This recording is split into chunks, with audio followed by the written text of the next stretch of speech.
ఎందుకు వచ్చారు ఇక్కడ నామినేషన్కి? జనాలు చాలా మంది డబ్బులు తీసుకొని వచ్చారని చెప్తున్నారు, దానికి ఏం చెప్తారు? లేదండి, ఎవరికాళ్ళు సొంతంగా వచ్చిన వ్యక్తులే. ఈ జగన్ గారి ప్రభుత్వం బాగుందని కాబట్టి, సంక్షేమ పథకాలు అందరికి అందుతున్నాయి కాబట్టి అందరూ స్వయం సృష్టిగా వచ్చారు. జనాలంతా వచ్చి ఈ కిట్టు చిన్న వయసు అయినా బాగా అభిమానం గల వ్యక్తి కిట్టు గారు. ఈ కరోనా టైంలో గుమ్మం ఎక్కి అందరినీ పలకరించి, అందరికీ మందులు కావాలన్నా కొందరికి ఇప్పించి, హాస్పిటల్లో బెడ్లు లేకపోయినా బెడ్లు ఇప్పించి చాలా బాగా అందరినీ పలకరించి, వ్యక్తిగతంగా అందరినీ కొద్ది మందికి భోజనాలు కూడా పంచిపెట్టారు కొన్ని వాటిల్లోకి. ఇక్కడ పేరునేని నాని గారు వచ్చిన తర్వాత ఎటువంటి అభివృద్ధి జరగలేదు, ఓన్లీ సంక్షేమం ఉంది మచిలీపట్నం అంటున్నారు. ఈ పేరు నాని గారు వచ్చిన తర్వాత రోడ్లు, డ్రైనేజీలు అన్నీ చక్కగా మా ఇళ్ళకెళ్ళే వాటిలో 17వ వార్డు మాది. 17వ వార్డు అయితే ఇళ్ళకెళ్ళే దారిలో కూడా మురికి నీళ్ళు వచ్చేసి నానా గలీజ్గా ఉండేయండి, పందులు తిరిగాయి. అటువంటిది నాని గారు వచ్చిన తర్వాత ఆ రోడ్డు వేసి డ్రైనేజ్ చేసి అన్ని శుభ్రంగా చేశారు కార్యక్రమాలు. అయితే ఇక్కడ కూటమి అభ్యర్థి చాలా ఎక్స్పీరియన్స్ పర్సన్, రాజకీయ అనుభవం కలిగి ఉన్న వ్యక్తి. ఇప్పుడు అలాంటి వ్యక్తిని నేను తట్టుకోవాలని అంటారా ఈ ఎలక్షన్లో? కిట్టు అనేవారు బాగా కార్యకర్తల్ని అందరినీ, పేద ప్రజలను అందరినీ చక్కగా చూసి ఆయన అందరినీ పలకరించే వ్యక్తి. అతను మనసు చాలా మంచిది అనమాట. ఎవరన్నా కష్టాలు ఉంటే ఆయన కష్టాలు కూడా ఆదుకునే వ్యక్తి. అయితే ఇక్కడ కూటమి అభ్యర్థులకి మీరేం చెప్పాలనుకుంటున్నారు ఈ మచిలీపట్నం నుంచి? మచిలీపట్నం నుంచి కిట్టు గారే గెలుస్తారని అనుకుంటున్నామండి మేము.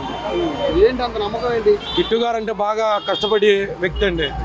బాగా కష్టపడి ఎవరికి ఇబ్బందులు ఉన్నా ఇబ్బందులు తీర్చే వ్యక్తి, మంచి వ్యక్తి. మీ పేరు?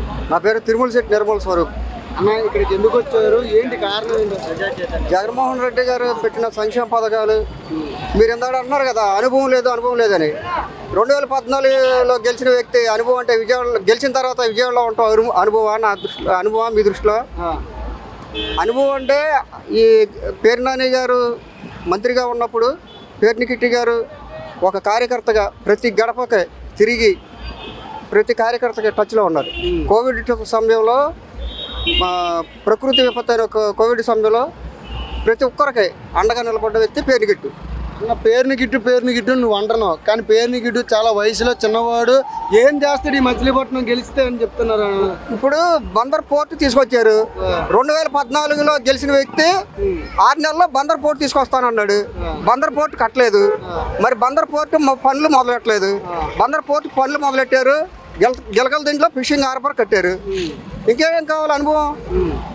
అంటే ఈ నియోజకవర్గంలో వయసు పెరగడం అనుభవం. 100 మందిలో ఉన్నా కూడా పేరు పెట్టి పిలిచే వ్యక్తి పేరుని కిట్టు, పేరు నాని గారు. 2019 వరకు నేను టీడీపీకి ఓటేసా. కేవలం కిట్టు మాట్లాడే విధానం, ఆయన చేసే పనులు బట్టి నేను అతని అభిమానిగా మారి ఈసారి జగన్ గారిని బలపరచాలన్న ఉద్దేశంతో, జగన్ అనే వ్యక్తి పేదల మనిషి, పేరుని కిట్టు కూడా పేదల మనిషి.